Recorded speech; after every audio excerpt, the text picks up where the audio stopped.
What up? And welcome to another episode of What Are You Watching? The TV/film segment of the channel. Back with another One Piece edition. Episode 1101 is out now. So as always, shout out to Toei Animation, Toei Studios, and of course, creator of the manga, Oda. Another great episode. I'm pretty sure that from now on is going to be filled with a lot of fights, since of course the Marines are coming to Egghead at full force, and so you know that the Straw Hats got a lot of obstacles in their way, but hopefully are able to get away in time, because at this point America's most wanted is definitely Dr. Vegapunk. And speaking of Vegapunk, why I started the intro like that is because, again, he's definitely giving me mad scientist vibes, and he just keeps revealing more information about the world, keeps opening the mind of the Straw Hats. It's funny how we constantly see Usopp being so timid because he feels like this is information that he doesn't want to know. And I think it's cool with Dr. Vegapunk giving mad scientist vibes that Nico Robin is learning so much, because her coming from the home of the archaeologists, I feel like it's a cool meeting of the minds, and both have interesting perspectives and ideas about both of their perspectives, if that makes any sense.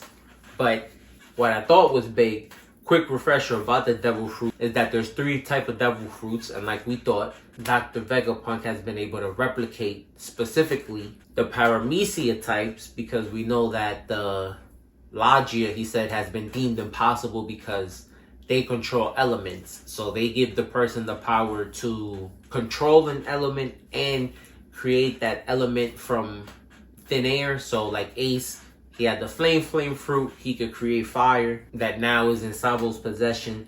Someone like Smoker from the Marines, who can make his body into smoke and create smoke. And now that I think about it, as I'm making this, they're considered the strongest devil fruits. And a lot of Marines are in possession of these devil fruits. They got the Ice Admiral who left, the Magma Admiral, but it does make a little bit more sense of why they're so feared. And now we know just how much the world government and the Marines has a control on things. So I'm pretty sure this was all by design. And the zone types that we know are very, very rare and have the ability to morph your body into an animal. So not only like the person that Luffy's fighting, but we know this is what Kaido is, this is what Queen is, Marco Phoenix from Whitebeard Pirates. So pretty cool devil fruits themselves as well. But like we all thought, he's been able to duplicate the paramecia types by creating a type of blood infusion. And that's what the Seraphim have, like he said, considered the pinnacle of human evolution. So again, we see these mad scientist vibes that Dr. Vegapunk is definitely giving off.